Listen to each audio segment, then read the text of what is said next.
Hello and welcome to another episode of the Lume Plotters. We have no time, that's why we are not playing any games in the beginning.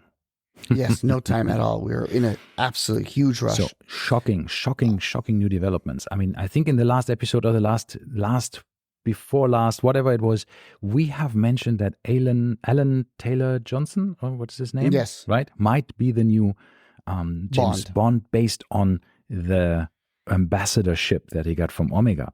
But now, if you give me sharing rights, I will show you something which I forgot to do earlier. It seems that Omega is on a roll of doing these, how do you call this? Underground marketing ideas, sort of. For example, here, they have in a new video game. Yes, I sent you this. Yeah. You're telling me what I sent you? But did we talk about this already? No, we did not talk about it, but I sent it to you. Yeah.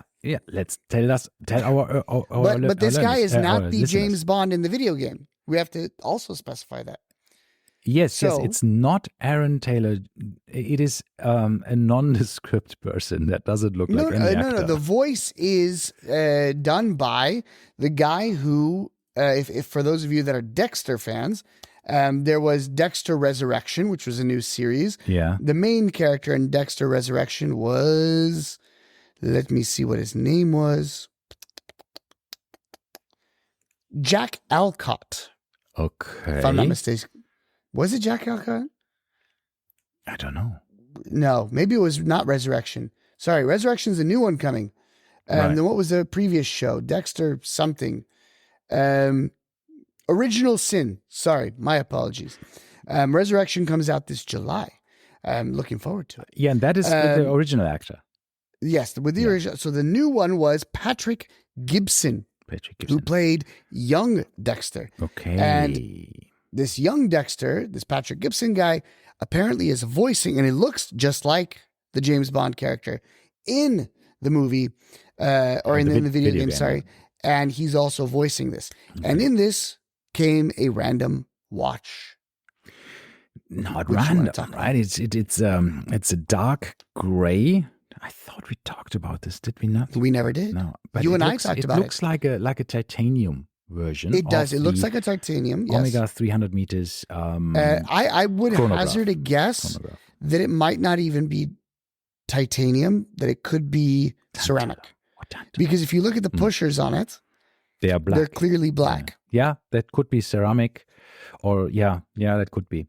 But the bezel is still aluminum or stainless steel, it seems. But if that case, the 300-meter diver chronograph case with the two subdials and the date at 6, which is also, nice. If that is ceramic, then it's like the same size of like a Blancpain 50 fathoms body scarf and all of these ceramic versions. Yeah.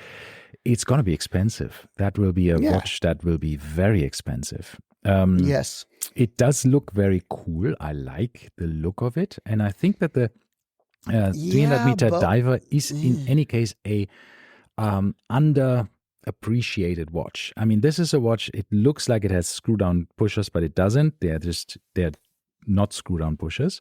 And you can actually activate the entire chronograph underwater, right? So it's Omega has in their manual something where they write,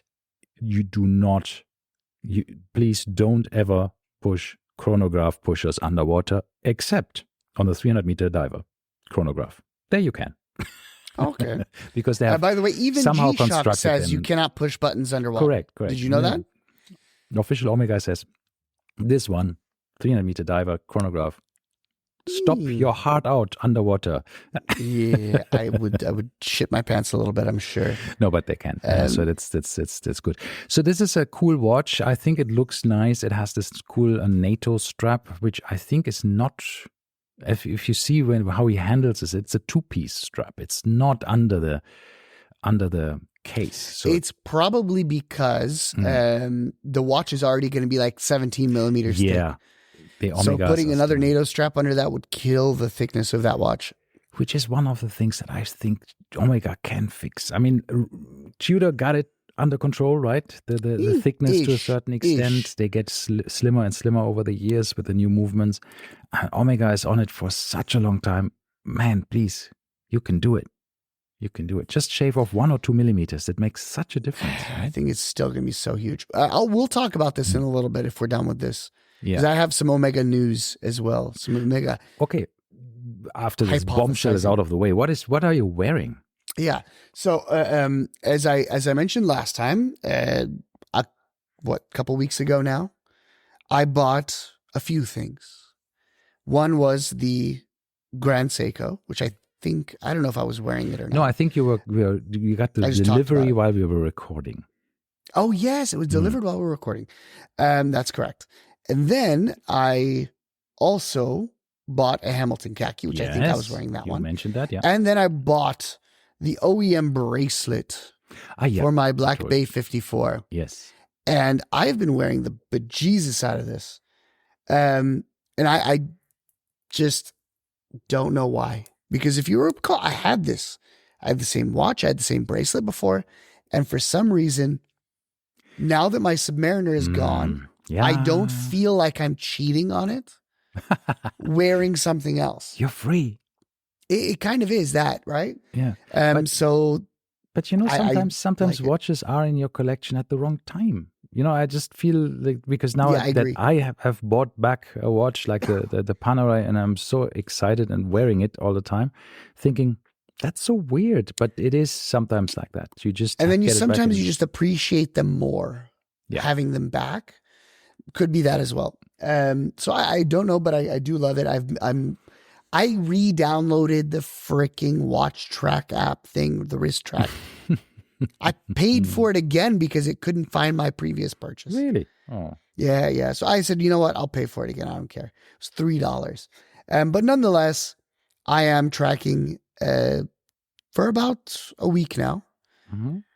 And the Black Bay 54 had 6 wears in the last week. Nice. And the Pelagos was second with only 2. Pelagos second. Okay. Well, if you had 6 wears, then you know there can't be much. Yeah, exactly. So I think the Black Bay dominated. So I have here gotten into my SBG 255G, whatever, SBJG, the high beat GMT movement with the nice white dial. And I put it on this orange strap that I got from Hodinkee, the Epsom leather strap that looks like a Hermes. You mean strap. I got from Hodinkee? Ah, yeah. Was this the one that you sold me? And I gave it to you, yes. Yeah. Without a clasp. But it's amazing. Orange and white go together. Like if it's a white dial watch, orange straps look good. I love it. Because I had the same strap on my Glass Switcher Original, right? Yeah. But also looked good. I got the new orange croc leather strap for that one, which looks even nicer with the gold. So I decided to put this one then on the Grand Seiko. So I'm happy with that now. I put the same strap on my new Grand Seiko, but in taupe. So sometimes, because I told you I went through and I bought almost every single color that Hodinkee had in 19 millimeters, because all my watches are for some reason 19 millimeters. Yeah. So I said, I'm just going to buy all the straps and then we go from there, because you can never really know. There's no Hodinkee shop anymore. Yeah. I'm just checking if there's anything left. Nothing. So essentially it redirects you to Watches of Switzerland. Ah, right. Okay. But yeah, I bought all these straps because even if in my mind it looks good with a watch that I'm thinking of putting it on, I then physically get the watch in hand, try the strap, and it doesn't look good, or I don't like it. So long story short, I said, if I buy, I think I have like 20 straps now, then I'd mix and match. And sure enough, a taupe is not a color that I would have bought outright. It's half gray, half brown, right? But I have brown and I have gray as well. So I go and I put a brown strap on it. And I'm like, not the greatest. I put a gray strap, not the greatest. But then taupe somehow, a mix of the two, looks very nice. So no idea how that works, but see, this is my case that I want to make for just, if you change straps, you have to try. It's just very often it looks great even if you see the watch and Deluxe has this now. Ken from Deluxe has done a lot of work into this kind of strap simulator, basically. You can put your own watch in and just make for custom straps. You can design everything yourself, the stitching, the side painting, the top, the bottom leather, and all of this stuff. And you can then see how the strap would look like and on your watch.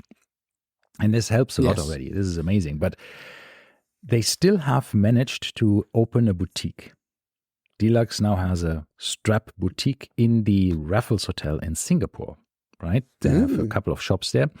I think they're neighbors from MB&F there. So it's fantastic location, a beautiful looking shop. I've not been there, I've just seen the photos. But it's busy. It's always busy.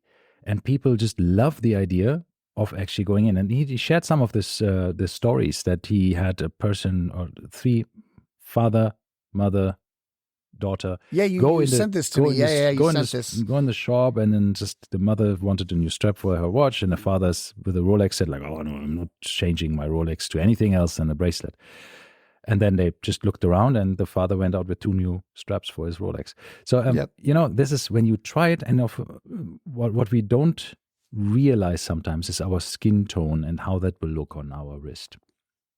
And exactly, absolutely. And I don't understand this. Because I see sometimes, a lot of times I see some black guy and he's wearing some watch and I'm like, damn, that looks so good. And then I try it on and it looks terrible on me. Yeah, because with white skin and some of these tan colors or light beige or light gray or specifically khaki colors look just, and then on me, it just looks like crap. Yeah. So this is an issue that often I've seen before.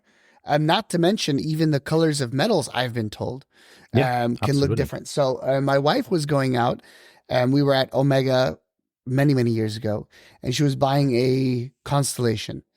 And she was between buying rose gold or regular gold. Yeah. And it was a black lady was the sales agent. And she told her, I think you should go for yellow gold. And my wife said, but I like rose gold. And she said, look at this. And she put it on her wrist. And it looked fantastic. She said, now put it on your wrist. And it didn't look as good. Nope. And then she did the gold, and then they both tried it on. And the gold did not look good on the sales lady, but it looked really good on my wife. And my wife said, yeah, absolutely right. Neither of us had ever even considered the fact that gold looks different. Yes. But apparently it does. No, it does. So, and there's also, I mean, there's not one shade of fair skin, right? There's 1,000 different shades. You can of course. Have a yellowish look, a brown look. You can. But I've never had a sales agent say, don't get that watch. It doesn't go with your skin tone. No, that is a very good sales lady. And I was like, wow, like I had, and not just that, she actually changed my wife's mind, who walked in wanting the rose gold one. Yeah. And she changed her to a yellow gold. And then my wife had the watch for I don't know how many years before she sold it. Yeah. But this is what I think it's very often under, I know that a lot of these consultancy companies and banks do this, color and style seminars for their people. So with customer contact and saying like, okay, there are certain things that are individual to each person that colors can convey and colors that match your skin tone or don't, right? So everybody gets a color palette basically of things that they can do and wear, and it looks good on them. And this is pretty amazing once you do this. And also what kind of colors you should wear if you want to have a reaction from the customer you're meeting. So there's a reason why bankers wear blue suits, dark blue suits, right? It's a typical banker outfit, right? Because it's instilling in everybody who sees you solidity and trust. You think these are not the funky people, these are the people I can trust with my money, right? It's safe there. But if you want somebody to sign a contract, you should have some contrasting colors. Wear the yellow tie suddenly or the red tie, because that's different, and it's more more contrasting colors because you're instilling an action. So it's very weird. And if you go into psychology of all of these different colors of what you wear and what is indecision, what is decisiveness, and how you actually get people to react to it, and then you would screw it up because you're colorblind. Do remember that I have 14 of these white V-necks. And anytime you see me, you think they're 99, white. not anymore. I'm joking. They were white like freaking 3-4 years ago. They were white. Now they're probably cream yellow, off white. And there's I don't know if you could see the stains here. My wife always complains. Here's some blue stains, then some coffee stains. And my daughter had her hair dyed blue yesterday for the end of term. Ah, okay. And then she came and she gave me a hug, and now I got blue paint on my shirt. And half of these shirts have holes in them, and I still wear them. And my wife and my daughter are so embarrassed. But I don't care. I like the shirt. Yeah. Nonetheless, I also have an array of the same dress shirt and the same dress pant in different colors. And there I will tell my wife sometimes to go pick out the combinations. Well, like 7 pairs of pants, 20 shirts, and then that gives you infinite choices. Right. Color blindness is in any case something that I think is very often also not actually understood, because how we perceive colors, I always wondered. I mean, look, what I see as red in my brain could be a different color for anybody else. Well, do remember, there is no such thing as color blindness. Yeah. In order for you to be color blind, there's 3 receptors that are tied to the back of your eyeball, right? Yeah. I think they're the same as like, what are they, red, green, yellow or something? No. I don't know. No, I think that we have Red, black green, and white, blue? which is the majority of them, and then we have some 2 more. colors. There's 3 total. Yeah. And nonetheless, color blindness is you're missing one. Right. Right. If you're missing all 3, then you're blind. And the chances of you missing, I don't know. I was watching this documentary on the guy that hoaxed everybody with making colorblind glasses. You remember this guy? Yeah. Yeah, apparently, it was defrauded and he actually did not make anything. Oh. Because it was like there was these YouTube videos. I never watched them. I just saw the thumbnails of people who are colorblind, put the glasses on, and were like, "Oh my God, I can see colors." Yeah. So they went into this and said, why was this person breaking down? And they said it was a culmination of, it was always as a gift. This person was gifted, so he felt obligated that it should work because, these people put together this money and they weren't cheap glasses to begin with. Nonetheless, now the guy's been defrauded, essentially. All of the research that went into it, if you look at where it was published and how it was published, who it was funded by, it was super shady, right? Yeah. So like the frames company, a glasses frames company funded the research that they were partnered with, and then their lead engineer wrote a paper about this that was published in some, D-level journal, and said that he was not affiliated with the company in any way, but he was actually employed by the company. So there's a whole bunch of weird stuff. Nonetheless, essentially, when you are colorblind, what we consider colorblind, you are essentially just seeing different colors than what you ought to be seeing. So when you say this is yellow, I can also say that it is yellow. I'm correct. There's 2 things that happen. One, I don't have a high degree of certainty that it actually is yellow. This is a learned behavior. So when I go out and I see grass, if you tell me the grass is brown, like dead grass is brown, right? Yeah. I wouldn't know that. I would still say it was green. But I know grass is green, and I've known this my whole life. Sure. It's learned. But for instance, if I'm looking at a different color on a watch, I know what colors I mistake. Brown and green, I mix up. Yellow and green, I can mix up. Red and brown, I can mix up. And there's a few of these, purple and blue all the time. That's my worst one. So there's a lot of these combinations that I just don't know. Anytime somebody shows me salmon, it always looks just orange to me. Yeah. So I don't see any pink in it. So, but anyway, long story short, I'm just kind of most of the salmon that I'm seeing is not pink. Yeah. Okay, then it's not. Maybe I thought it was always me, because my wife always like, this is salmon. It's not orange. Well, yeah, I mean, look, this is also sometimes it's if you talk to marketing people, they have like, oh, this color is champagne, this is off-white, this is eggshell, this is, and you go like, well, it's all the same same for me. I mean, it's just like shades of the same color. But yes, of course, if you talk to a marketing person, they was like, oh, no, chartreuse is very different to whatever. These people that can pinpoint the codes. The what are they Pantone called? codes, The Pantone. what? Pantone codes. Pantone, yeah. That's ridiculous, the fact that they can do this. But the other thing is, often I can even pinpoint differences that others that are normal color, not colorblind, cannot pick up. So sometimes I will show my wife and I'm like, this is green. She's like, no, it's not. What are you talking about? And it will actually be that I was right, but normal people can't pick it up for some reason. Yeah. So our colors are such a thing. I mean, I have a work setup with three monitors, right? So I have my notebook, I have one screen on the right, I have one screen on the left. So all of these have slightly different color science to it. They're not, how do you call it, when they're certified to be color-proofed ones. And you have these little cameras you can put on top of them, in front of the monitor. It then calibrates. Calibrates. They're not calibrated, So you want to have, if you work with graphic design, you want to have a calibrated screen, or if you design whatever, dials for watches, for example, which brings me to my next watch topic, is you want to know what this color really is that you're designing, so that it's the color that actually is being produced looks exactly like that. Because the worst thing is that if you think you're designing something in orange and it comes out as brown or something, right? Because it's the wrong settings on your screen. So that's the thing. It's when I take one picture and I move it from one screen to the next to 3 screens, they always look slightly different on each of the monitors. So it is what it is.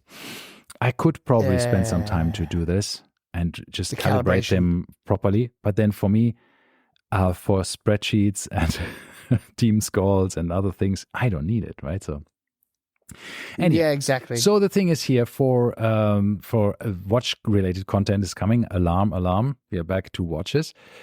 Glashütte Original has created nearly everything in Glashütte, right? So that's what they do, because Glashütte Original as a company that is based there for, I don't know, for 100 and something years, went through different ownerships basically with Soviet occupation and all of this stuff. So there is a bit of a, part of the Swatch group. There's a push, of course, to make more in-house and make more in Glashütte, not just in-house, because Swatch parts, of course, you have some Swiss parts coming from Switzerland, but Glashütte Original always try to keep it as German as possible. And now they are down up to 95% of the parts and components of their watches are now made in Glashütte. And that is pretty spectacular, especially with all of the discussions going on, like, oh, the Rolex is made in China and all of this rubbish. So now 95% of the parts and components are produced in Glashütte, because they actually moved the dial manufacturer that they had in Pforzheim, close to Stuttgart in Germany, moved that but to Glashütte. They had their own dial manufacturer for a very long time. Well, the Swatch Group, it was a Swatch Group company that produced the dials for Glashütte in Pforzheim, that eventually only produced for Glashütte Original. And then now they decided to, you know what, let's move all the employees and the equipment to Glashütte to just have it made in Glashütte, because it just, for no other reason than just to say that we are producing 95% of our stuff in Glashütte. And it's just closer. It saves the time to ship things, even with these 2 cities in Germany, which is probably overnight, but you can still just develop things better if you're in one place, right? So they now moved this there, of course, enhanced the technology. They enhanced a couple of things that they can do with lasering and other things. So it makes sense to have this now in Glashütte, and now 95% of their stuff is being made there in this little town. And that is pretty impressive. And of course, employees moved with that facility, so they have not lost on the expertise of their employees as well. So great stuff. So that's I like to see this. I think it's nice. It's just a counter story to all of this. Everything is made in China, which is not true. But yeah, it's a nice counterpoint to this. Now, speaking of Swatch Group, Yes. as we discussed last time, the Blancpain 50 Fathoms has now come out in 38 millimeters. In the permanent collection, yes. In the permanent collection, which previously was only available in a special edition size. Yes. A la Hodinkee limited edition. Yeah. Which I believe was 38 as well. Yeah, they had 38 and 40. Sure. They had some different ones, yeah. But nonetheless, Longines, Legend Diver, yes, down to 39, right? Yes. Essentially, what other companies do they have? The Hamiltons. Yes. 37. We saw the Murph go down to 38. Smaller sizes, which obviously for a very, very long time in Swatch Group, this was not a thing. They kept making bigger and bigger, but they would not make smaller. So in the last couple of years, we've seen significant downsizing in many, many watches in the Swatch Group. Yeah, I wouldn't say it's downsizing per se. It's just accepting that have different versions for different people. Yeah. Right? Also just newly in the 30 millimeter Aquaterra.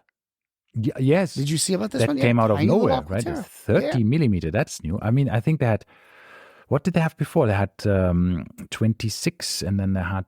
No. Not did for they Aquaterra. have, no, I don't think they had a 26. I don't think they ever had a a 26. For the Constellation. Constellation, they had, my wife had a 24. Then they got rid of it. Then they went to 25. And then I don't know what they've done since then. But never in the Aquaterra range. Right. Aquaterra, yeah, that's new. So Aquaterra in a 30 millimeter to compete, obviously, with the Rolex Datechests. So it's clearly we have a push, right? No, I think this is good. I think we always said this, right? Just offer more choices, right? Yeah, so, exactly. More choices. It doesn't have to be for men, for women. Because if it's a 42, 43, sure, you just there's so many people that just can't wear that watch because it's too big for them. So the one watch that has not received any love has been in the dive watch world, right? Has been the Seamaster 300. It has stayed 42 millimeters. It's so due for replacement. It is, absolutely. So what are the chances that, being that Blancpain has agreed to downsize their dive watch, Longines has agreed to downsize their dive watch, Hamilton has agreed to, not dive watch, but field watch, downsize that. It should be. See, with dive watches, I think there's always this idea that it has to be legible, so there has to be some kind of, you need some kind of space. But then you have like the Nevada Gentians and the Baltics, they're all 38 with the same design, for example, like the Blancpain, right? In 38 millimeters. I mean, 37 once again, here's my 37 millimeter black bay. Correct. And there you go. Do I have any issues with legibility? Absolutely not. This was the original size. You remember the Tudor Submariner Mini? Yeah, the mini sub. The mini sub. Yeah, I showed my wife this one. She really liked it. Very cute, yeah. Yeah, it is. It is. And that thing was like tiny. I think it was 31 millimeters and it had a bezel. Which is nuts if you think about it. There was small so ones. So the dial was even smaller. And there was this 36, then there was some other divers. Yeah. There was a 34, if I'm not mistaken, or 33. There was quite a few of these. So at the end of the day, I am hoping that we do see a smaller, downsized 38 millimeter or so Omega Seamaster. And I think that would be super cool. What would you change? Let's discuss the Seamaster. Let's put it on the screen for not, of course, do the same thing if you're listening to it, or just try to have a traditional Omega. So Seamaster if we were to downsize in your virtual eye. not just downsize, if we were to redesign the Seamaster, what would we do? What would you do? First and foremost. And I'm taking now the normal date version on the bracelet because I think this is what most not with the ceramic bezel. We're not talking about the aluminum bezel one because that's kind of a nicher one, right? Yeah. Let's talk about the traditional black ceramic bezel tank tread bracelet watch. So first and foremost, I have no issues with this weird tank tread bracelet. However, it needs to taper. Yes. That's it. Keep the pattern, taper it down. They did the exact same thing with the Speedmaster. And it looks great. Everybody is raving about the Speedmaster bracelet. You could even offer 2 versions like they do with the Speedy. Yeah. One with the polished little center links stripes and the other one without. Yeah. I think it's shocking if you see how much actually the rubber strap tapers. And I'm sorry, it doesn't taper much. It's an optical illusion. Is it? Yeah, okay. I went and checked because I thought it tapered a lot, and I was like, good, they got good taper on this one. No, it's 20 to 18. It tapers by 2 millimeters. Only to 18. Oh, that's not much. That's true. Okay. It's nothing at all. So but this is another thing that bugs me. Like it tapers too much. It does, but it's just an optical illusion how they took the picture. Okay. It has nothing to do with it. So yeah, but the bracelet does not taper because it goes absolutely straight. I had this watch for a couple of years, and actually the clasp is bigger than, of course, the bracelet, so it just gets bigger on the bracelet again on the clasp. So it's weird. And the clasp is chunky as well. So Speedify the bracelet. That's the first thing. Yeah, bracelet definitely. So I think the wave pattern is something that we have done now. We had wave patterns before. Then we had lacquered dials. Now we have we're lacquered wave patterns again. I think it's another TikTok moment for going back to a lacquered dial. And no, I think keep it, but make it more subdued so that you can't see it all the time. Yeah, it's very deep. I mean, these laser engravements are very 3-dimensional. They're very deep. You can really see how deep they are in the brace. I had the black dial, 2-tone version with the Setna gold, and it's really nice and deep, which is good. It gives the 3-dimensionality, and of course, the dial itself is ceramic, or zirconium ceramic, whatever that thing is, ZrO2. Yep. So zirconium oxide. Zirconium oxide. So it's a ceramic in the family of ceramics, and that is super nice, reflective, highly polished. It is cool looking, and I like lacquered dials and I like reflective dials. So I despise reflective dials and I like flat matte dials. Okay, and that's good because I think we have this now in one of the newer ones, right? Yeah, in the new one we have a flatter with small waves. So that is the dial that I say we should go with. Exactly. And then of course we even have this Milanese ones, and this is not anymore ceramic. So this dial is aluminum. Is aluminum. Is it aluminum? I think so. I don't know. Yeah, I don't know. Maybe it says that somewhere that it is. What is this? What the dial is? I don't know. Black aluminum is used to create the dial. You're right. Black aluminium is used, which is laser engraved with a wave pattern. So I think the wave pattern is not going away, but this is more. But this is so subdued. Like you cannot look at that and say there's a wave pattern. And this is the one it would take you a while. This is the watch is the Seamaster 300 without date. That's a proper dive watch, no date. It has big lume plots. It has this non-reflective dial with the engraved wave pattern, and it's not shiny. I think this is a perfect dive watch. I think it's great. But I don't get what Omega did here. So, for instance, they came out with a new Seamaster, no date. Okay. Yeah. But did they change the case? No. Did they change the lug width, the sizing? No. Everything else stayed the exact same. They made a different dial, a different bracelet, and a different bezel. And that was it. And I think this is the laziest attempt. It's just one more if they would have downsized this. So is this the new, quote unquote, new Seamaster that they will base a smaller one around? What are they doing? I don't know. But you know what's the most disappointing thing for me is we had the version for the Olympics, right? The Paris version, which had the quick release bracelet. We don't know if it had the quick release bracelet. I've seen we it. saw it on the picture, but have you seen it in real life? I've seen it in the boutique.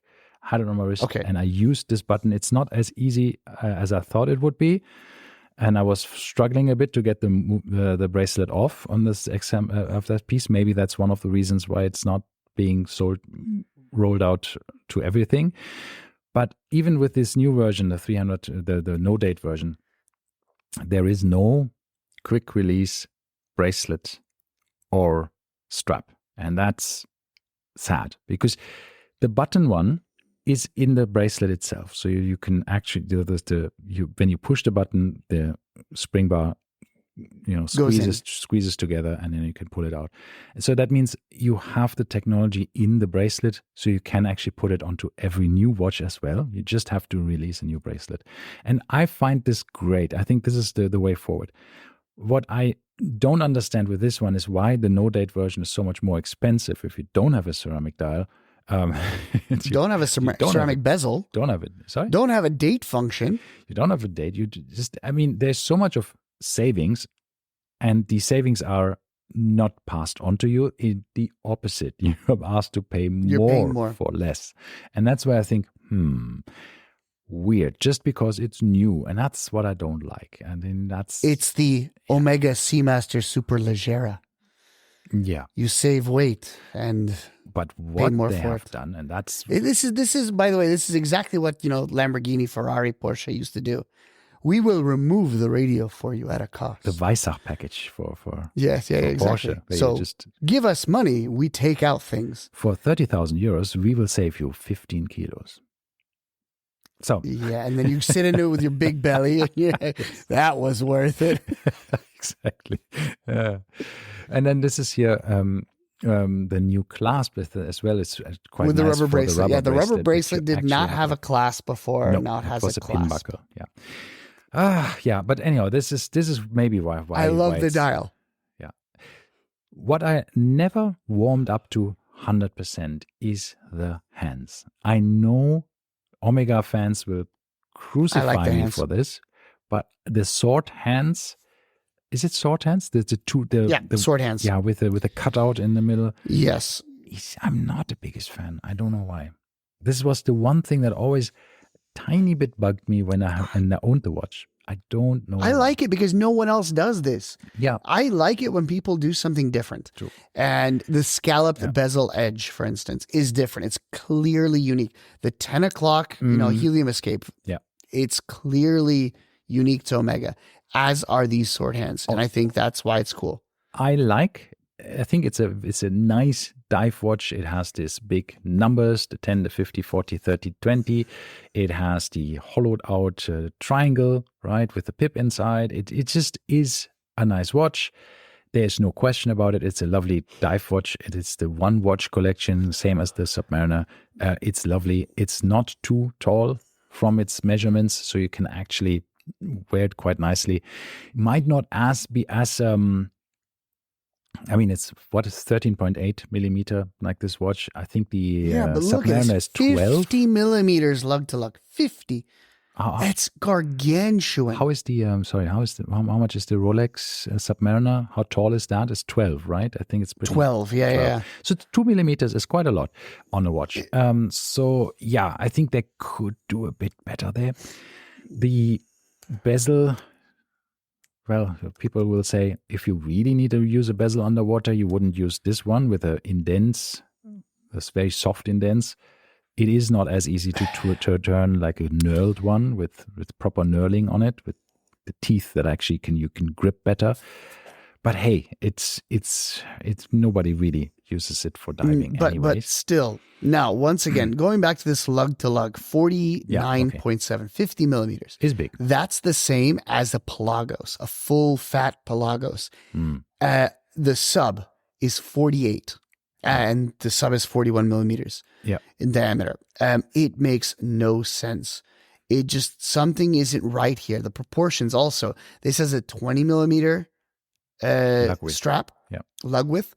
The Pelagos 39, the sub have 21. Yeah. So they're building the watches so they don't do this big bulbous thing, right? Yeah. So everything kind of forms into one cohesive unit. And you cannot have a watch this wide, in my opinion, on a 20 millimeter strap. It just looks weird. I agree. It's too big for it, right? And remember, this was originally 40. Then it was originally 41. And then it was now it's 42. So they've gone up a lot in size and kept the bracelet the same. And I think that's weird. When did this watch actually come out? Was it 2017 or is it 2015? I think it's. I don't know. I don't know either. So this is. I think it's. I'm not a person who says, "Oh, it needs to be upgraded because 10 years old." It doesn't need to be upgraded if there is nothing that you want to upgrade. But I feel nowadays with the technology that we have, 55 hours of power reserve for this watch as well. Something Not that good. I'm also a bit, find it. So 2018, this one came out. Okay. So original Seamaster 300, 1993. Yeah. Then 2006. So it lasted 13 years. Mm. Then 6 years. In 2012, ceramic came out. And then another 6 years and this one came out.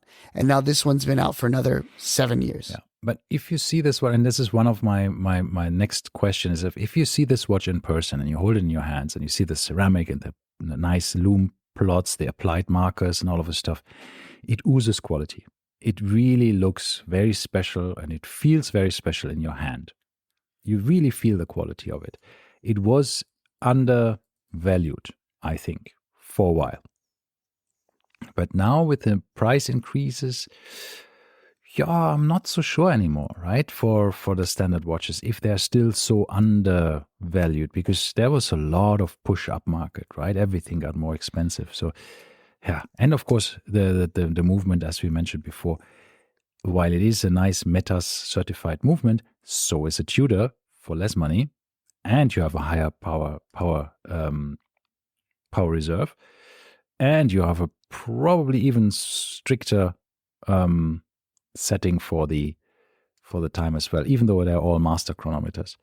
So what's the benefit of having a coaxial movement if the Tudor can do the same master chronometer certification and has a higher power reserve with the same beat frequency?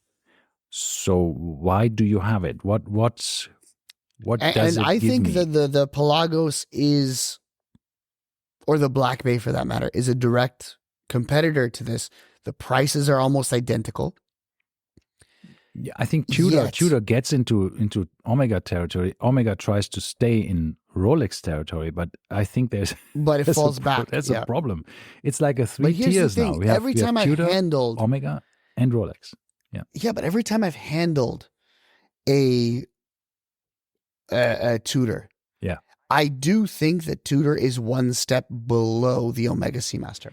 I agree. I feel the fit and finish is much better on Omega. So if you were going to buy, if you were looking at, should I spend my 5,600 great British pounds on Pelagos, or should I spend it on the 300M?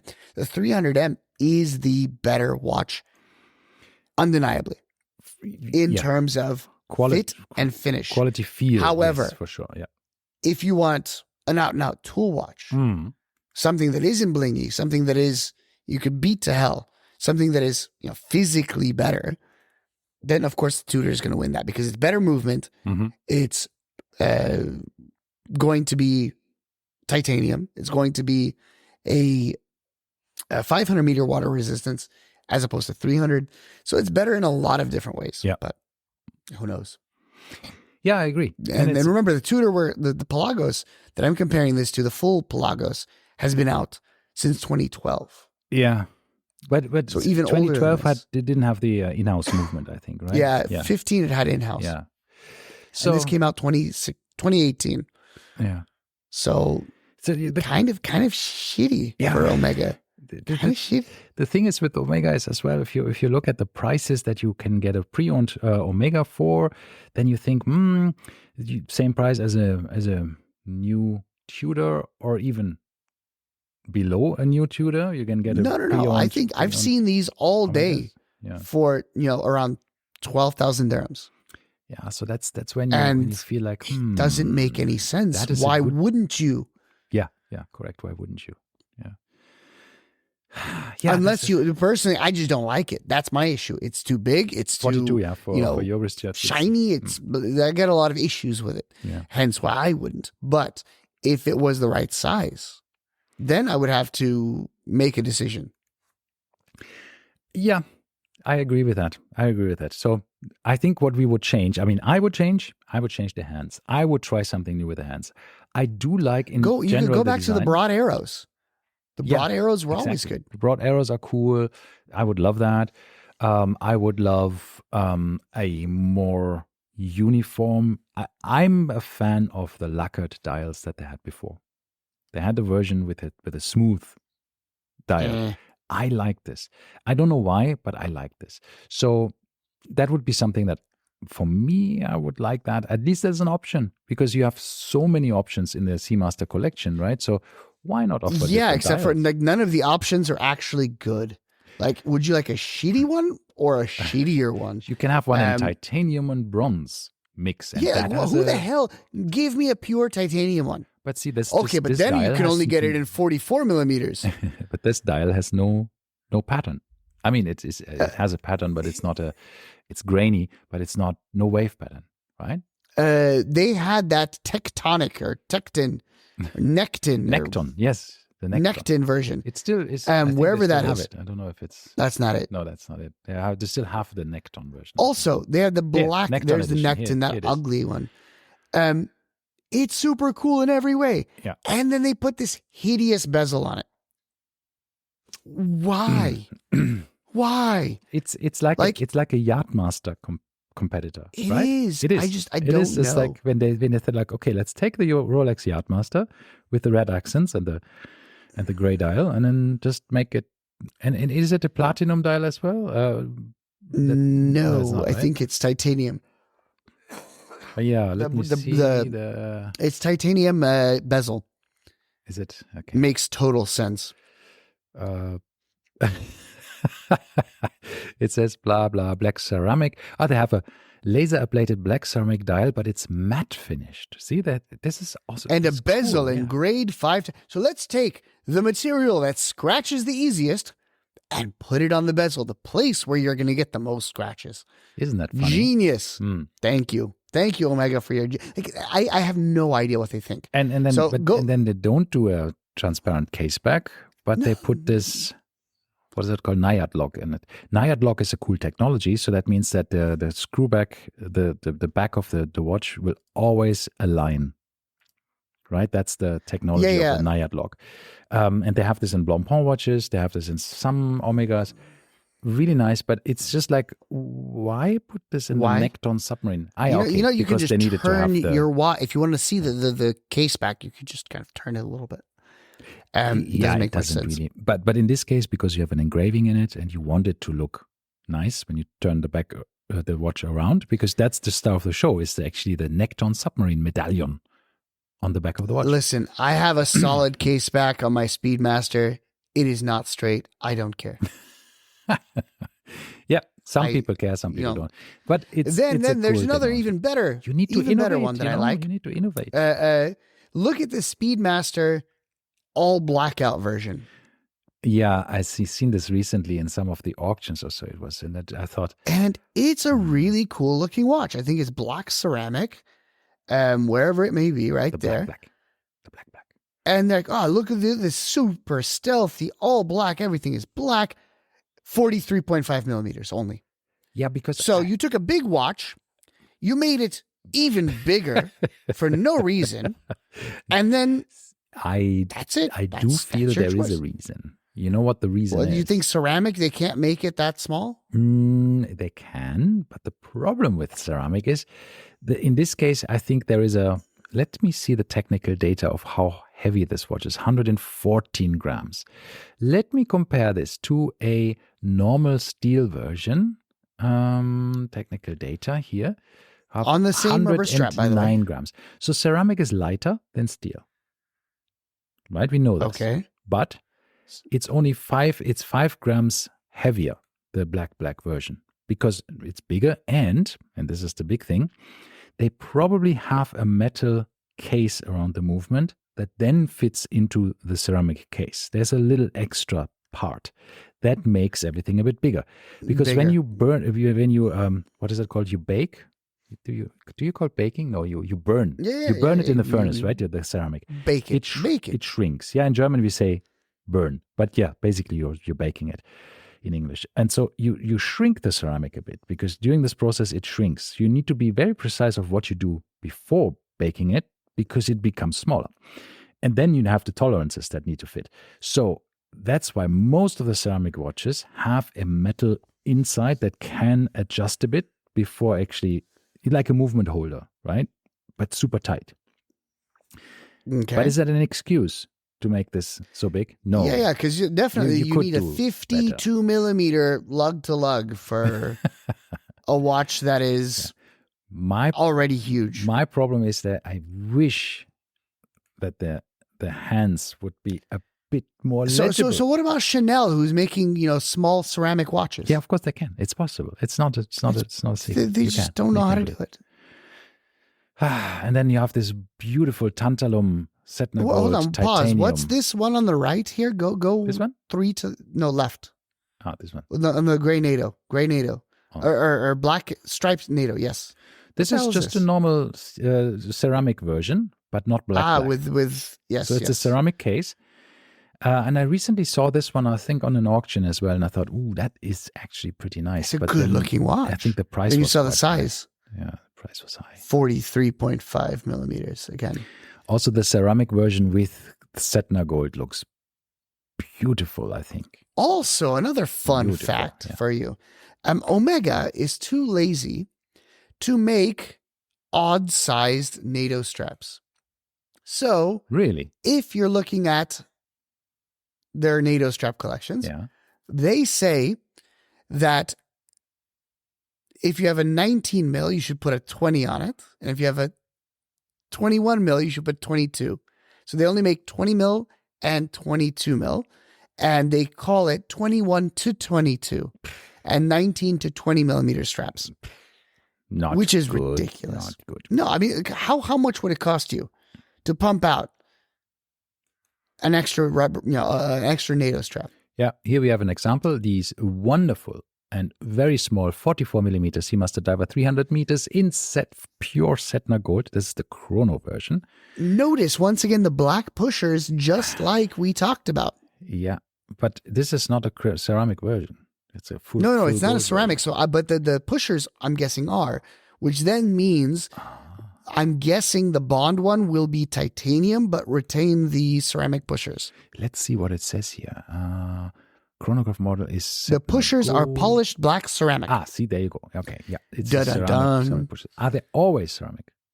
I don't know. Let me see. I think they are. Yes, they are. So we're onto something. Yeah. So this watch, let me see how heavy it is, because 190 grams, because it's solid gold. Wow. It's a big watch. And this is on a rubber strap as well, so which is kind of funny. Poof. Yeah. Let me see how heavy it is. If you have everything on steel and bracelet, but with the steel bracelet. Wow. That's 1/4 kilo. If you say it, 1/2 pound. Yes. 1/2 pound watch. 1/2 pound watch on your wrist. Yeah. It's yeah. So we actually started off. How would we redesign the Seamaster 300 diver to roasting Omega? Yeah, but Omega diver. We're not roasting. We're offering criticisms. I must say, I think Omega has started the variants that you get now with the Seamaster 300 diver is fantastic. I think everybody can find one. The Aquaterra has developed into a beautiful me. Everyone collection. can find one except me. Size. Exactly, except because there's nothing less than 40. I love 42, that they still produce stuff like the Ploprov, right? And these kind of things. I think this is cool. Where is the Ploprov actually? Is it an Aquaterra? Heritage? I have no idea. No, I think it's under Heritage models, no? Is it? Yeah, maybe. Heritage. The H is silent. Heritage models. Let's see. Maybe. I don't know. I don't know either. So no. They do make that. There it is. Yeah. But they only have one available. One is and left, it is the blue, summer blue.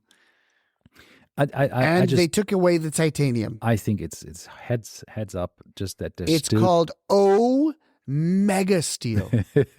It says the case is O-mega steel. That's the steel. Stupidest. Like we have oyster. What do they call it? What did Rolex rename their stainless steel to? What? You don't remember they did a freaking renaming? 904L steel? No, they used to call it 904. But then they said, it's too complicated. We call it something else.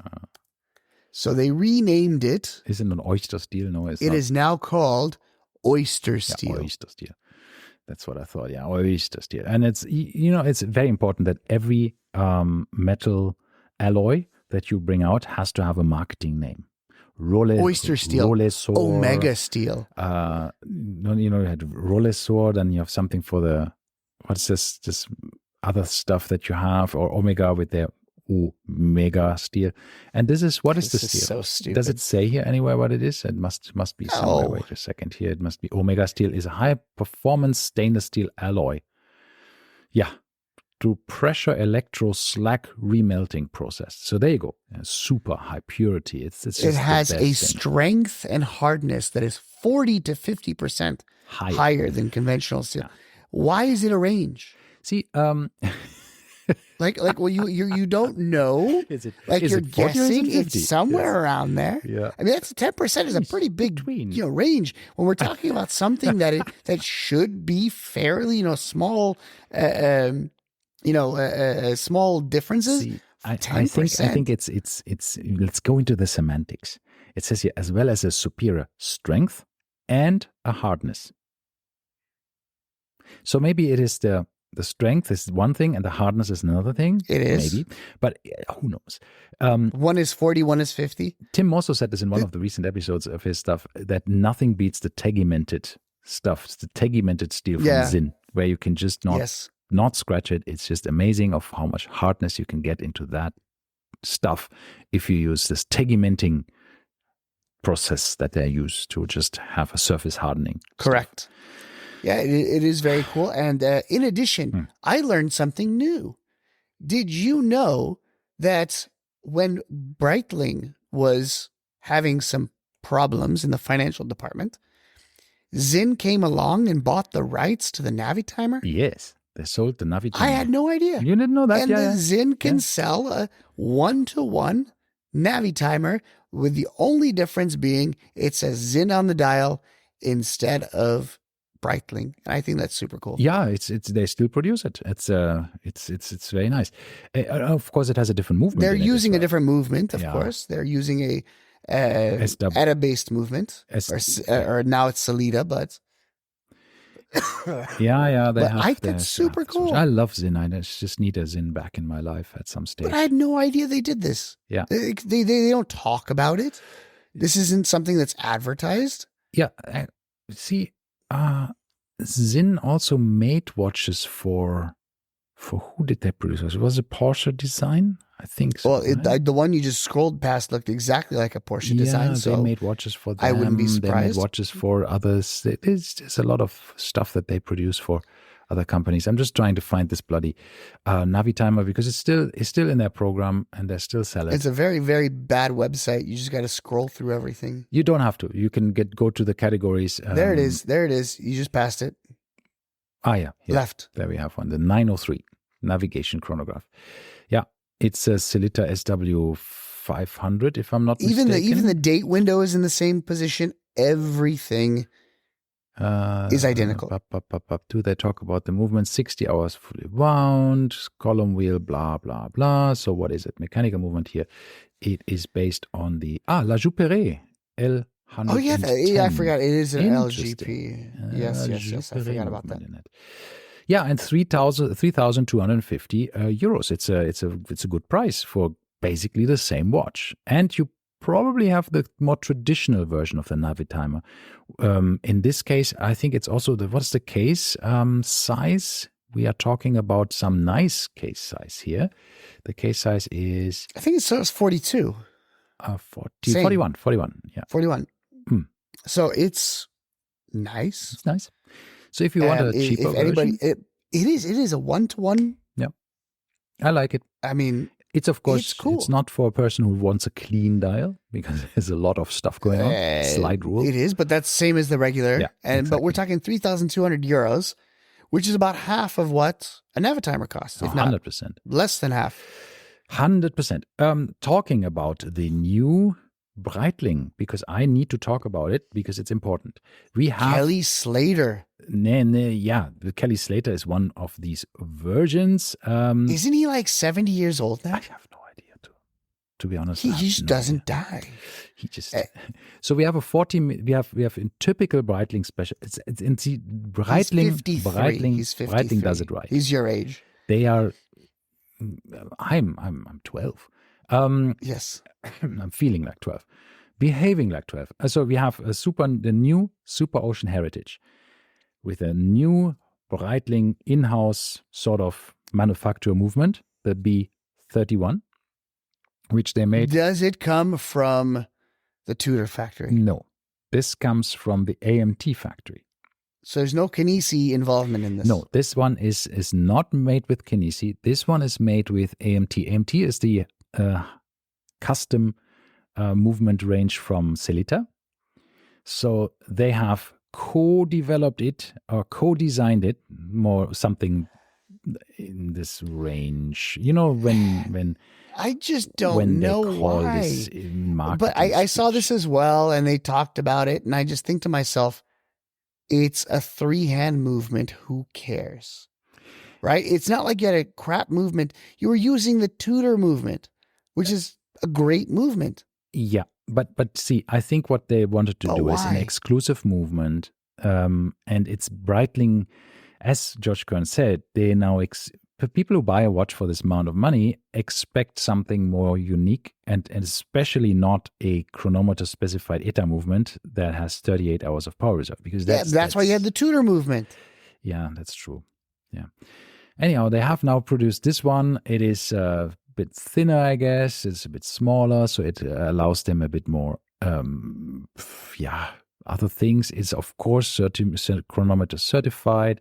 It has 78 hours of power reserve. But it's still a Celita. Yes and no. Yes. It is. Yes, it is. Because Celita also makes, or AMT, makes way higher level movements than Celita. Yeah, this to me is a sidestep at best. It's a, like, no, this it's does a step up. for It's me. a step up. I think it's a clear step up.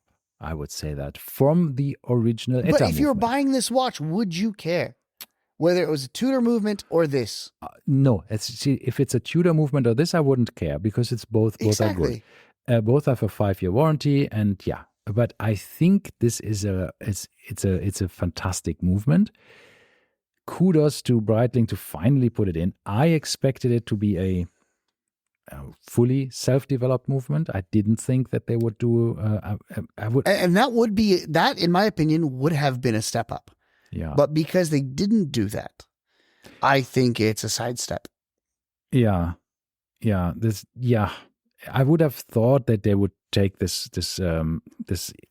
because when George Kern was asked to say, yeah, we are working on a three-hand in-house movement, and I thought, okay, great. This is not in-house. He used the term "we" as the royal we. Everyone's pitching in. Yeah, and I think this is an exclusive caliber. It's a manufacturer caliber. It is co-developed, as I said. Yeah, it's fine. Let's say it this way. It's fine. It's good that maybe somebody likes Celita. Enjoy your 28 millimeter movement in your 50 millimeter watches. No, 28 millimeters is okay. It's a good size. I'm going to do a quick MT5602 size. Let's see. So we have here what I like about the Super Ocean Heritage, which I wanted to say in the beginning, is we have 44 millimeters, 42 millimeters. 32 millimeters for the Tudor. Yeah, so you not get it in 4 millimeters larger. Yeah, so you cannot get it in smaller watches for the ladies, for example. So it's important. I hate it when they're using these tiny little movements. It looks stupid. And then Breitling, they're immediately going to put an open case back, and it's going to be the size of a freaking dime on the back of it. It's going to look stupid. Don't usually do open case backs, do they? Let's see. Yeah, I think they do, especially on these heritage models. Let's see what they love it. They freaking just they eat it up. But that looks okay. Boom. That looks good. It's a 40 millimeter version, though, I must say. With a 28 millimeter movement, which in it. is, and you see, by the way, do you see the mounting points? You even with the case back, open case back, you even see where it's mounted. Well. Yeah, that's not the movement. The movement's in the inside. That's the freaking spacer. Okay. I don't think it's a spacer. Because see here, this is the balance. I guess. Yeah. Okay, fine. Maybe that's just the rotor track. Yeah. But it does not look good. Okay, let's go to the 44 millimeter version and see how that looks. Let's see the same. But I like what I wanted to say with that is I like that they're actually offering these different sizes of the watch. Yeah, it looks a bit smaller, but it looks so stupid. It still doesn't look bad. It just looks a bit smaller, of course. It looks better than an AP for sure. So we have 36 millimeter down to 36, 36, 40, 42, 45. Show me a 36. Let's see how the 36 looks. Because I'm guessing that's going to look good. Yeah, I guess. That's the size where this is good. It has a closed case. They put a closed case back on the 36. Okay. Well, and I just said that's the one size it would look good in. And of course, I honestly, Breitling is one of those brands that continues to make stupid decision after stupid decision. And I just don't know why, because they have so much history. They have so much, potential, yet they keep screwing everything up. I really like the 40 millimeter version of this watch, though, and I think it's cool. So there you go. And this is, by the way, the Kelly Slater version has a bit of flowery dial in it. Yeah, I'm sure it does. Why are there no, why can't they put some freaking numbers on the bezel? Like, it does nothing for you without numbers. I think from my perspective, the Super Ocean Heritage was always the one that I didn't like. Now I like it. Which I think is a testament to some kind of development. I like the new crown. I like the new. Oh, that's the 36 version, where the crown. But it doesn't make any sense. Put some numbers on the bezel. Why do you need a rotating bezel if you cannot time anything?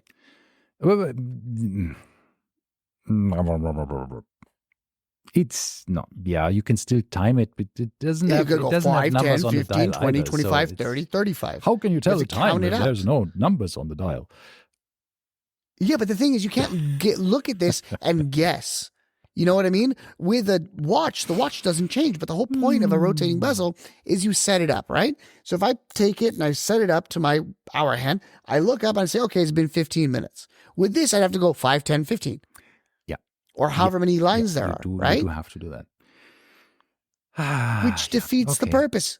So what else? Well, if you look at the regular Super Ocean, the non-heritage Super Ocean, I think it's a significantly better looking watch. The non-heritage version, I don't like it. Than the current version, I don't like it.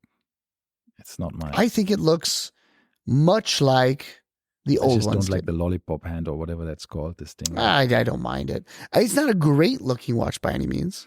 I just don't like this huge rehod that they have in between. I I don't know what that is, but see, just no. Yeah, okay, it doesn't look good. All right, fine. It's not my watch. I love the old Super Oceans. Super Ocean is always my watch. I still have my Super Ocean from 2009, and I love it. I hate the B logo. Yes, this is once again the B logo without the wings looks stupid. Just like Bremont's new logo looks stupid. Yeah. So you don't, I mean, it's being phased out, right? I mean, you don't have many watches that still have it. I think the Navitimer still has this wing logo because it is. No. The Navitimer does not anymore. The Professional maybe. Professionals do. Wait a second. I think the Navitimer still some versions. Some do, some don't. And this is not, there's a new winged logo. Oh. Ugh. Right. That's the first time I've seen that. Yeah, that's a bit odd. It's a shield and then some. It's a shield and under it says fizzled out wings or something. I don't know what that is. Yeah. The shield denotes their collaboration with Tudor. No, I don't think so. You look. No. This is some cosmonauts special edition. Check another one. Do they all have this? That's also a special. Do a non-special edition. The normal. Well, the chrono. We need a chrono, normal right? one. Yeah, normal chrono. A normal. There you go. Navitimer B01 chrono. You just passed it. This one. No, this one. Yes. Okay. No, the one on the right. But this that one, also has one. this logo. It does. So I guess the logo is there. It's a weird logo. I don't like it. No, I mean, and I never really liked Breitling to begin with. And the one watch that I always liked was the 1959 Navitimer reissue, or 1957 or whatever it was. But the price is just absurd. I do like the Chronomats. I do like the Premiers. I think they're great watches. I think the Zinn logo looks better than the Breitling logo on this. On the Navitimer. See, this is nice. It's a duograph. 20,000 pounds gets you a split second. What about that Tourbillon? How much was the Tourbillon? 57,000 pounds. Oh, what a bargain. The Tourbillon Léon Breitling. But you also have, I think, more. I'm assuming it's what, 42? It is 42. And the Datura also. Imagine having a 42 millimeter watch with a Tourbillon in it and paying 60,000 pounds for it. Is that bad? Jeez. Is not a bigger tourbillon, better tourbillon? No, no, the tourbillon's the same size. The watch itself is bigger. Yeah. It's a chronograph tourbillon. Okay. Well, once again, see? I don't know why Breitling does this. They literally just, it's as if they're trying to get us to make fun of them. Yeah. Like, and then they, by the way, okay, let's talk about psychology first for a second. Go back up to the top of their Breitling webpage. Not to all the way to the Breitling top. sunglasses. Hold on. I'm about to say this. Go to the top. Yeah. All right. The center of the Breitling website is their Breitling logo. Your eye goes straight down from there, naturally. And the first thing you see is sunglasses. Where, on the text, on the menu, yes. On the text. Correct. So not watches, not chronographs, not Navitimer, sunglasses. Omega sells sunglasses. They don't advertise it on their website front and center. Yeah, if you go down from the Omega I don't even know logo, where you have to at go least to in find my the screen sunglasses. resolution, you will get Speedmaster and DeVille. Yeah. Exactly. So once again, the first one I would see in this case probably would be the Speedmaster. But and then you have to go all the way into collections, and then you'll see sunglasses. Why is Breitling advertising sunglasses as front and center on their page navigation? It's new. Who knows? I mean, there are also probably 485 British pounds. That's quite a lot of money. Bit for a Breitling sunglasses. Oh, and I don't know where they're made. Probably in Italy, I guess. It's going to be made by one of 3 people. I will look it up right now. Breitling sunglass manufacturer. It's either, and it is who? Oh, Cutler and Gross. Don't know who that is. There are some smaller manufacturers. There's of course the big ones, right? It's a British eyewear manufacturer. Or maybe they're worth the price then. I don't know. Yeah, maybe. It's possible. Cutler and Gross, established in 1969, handmade in Italy. But why is it British then? It's a British company making it in Italy. Then you've lost me. If you're British and you're making it in Italy, then that means you don't have the manpower or the skill set to make it in England, and therefore you lose my vote.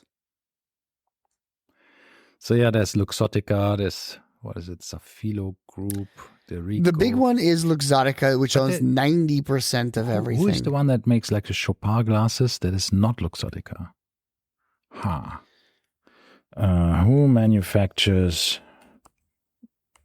the Chopard sunglasses? Oops, I have a typo in it. Derigo Vision. Derigo. Are we sure about that? Which was on the list. I thought Derigo is okay. That must have been renamed or there could have been but it doesn't ring any bells. There was another one that.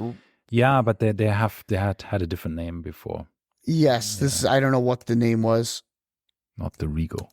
That maybe they were bought. Yeah, I don't know. because they had different ones.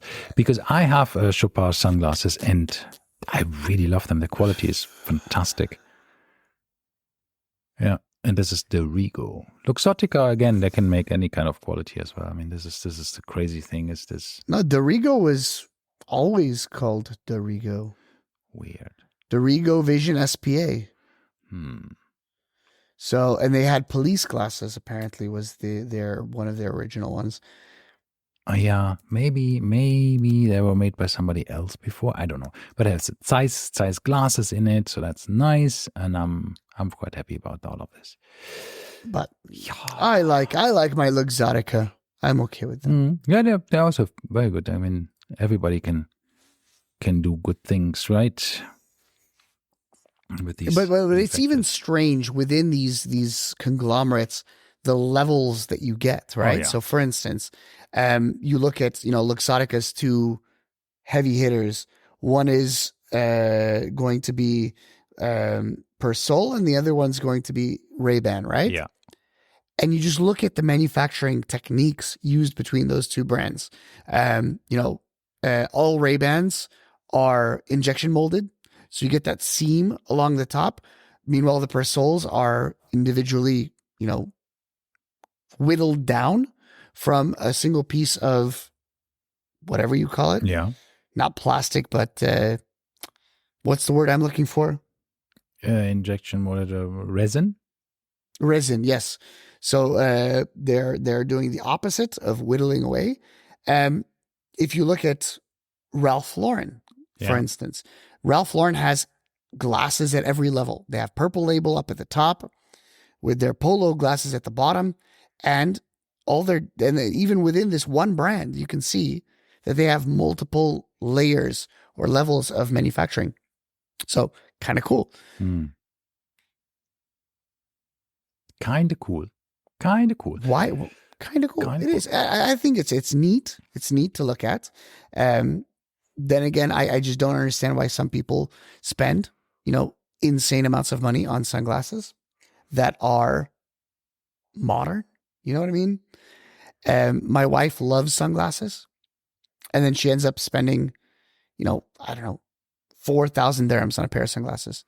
She'll wear them for 1 year and then say, I'm over these now. Yeah, well, I don't know how this works. Marchio storico. I don't know. Meanwhile, you buy something that has been around for ages. You get yourself some Persols, like I have. Get a couple pairs of those in a couple different colors. They'll last you a lifetime. Yeah, that's true. But this is the timeless design. But you need to sometimes, some ladies, especially the lady sunglasses, they turn from big TV screens, with this to tiny little cat eyes ones. Then you have exactly small ones. Then you have the Audrey Hepburn style, the little cat ones. And men don't fashion. care. Yeah, and men we just don't care. I mean, look, you go with men what's also cool. care. Once again, there's also the only thing that is cool is Steve McQueen. And then you just go back, you reference what Steve McQueen wore, you buy those things, you'll be great forever. Yeah.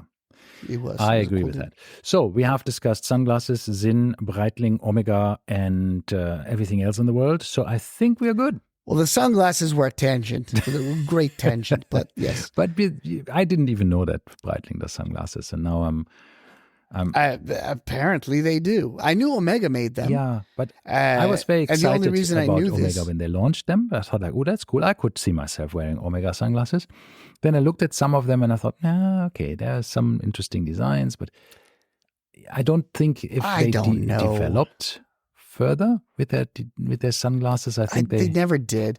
And I'm trying to think who has. I'm just seeing, who has good sunglasses? They have now 26 fine leather products and accessories, wallets. Did you know that Omega does wallets and then watch rolls and stuff? I didn't know that. Watch boxes. Watch winders. Really? I didn't know that. Only 930 pounds. And belts. And belt buckles. This is a typical nice way of how to sell belts. You sell your 180 pounds for a belt, which is just a piece of leather, and then you need a buckle for 250 pounds. Yes. But you know who's done this kind of stuff? Mont Blanc has done this forever, right? Yeah, of course. I think if we look at who took a product and turned it into an entire line, it was Montblanc, right? Taking a pen and making it into all this crap.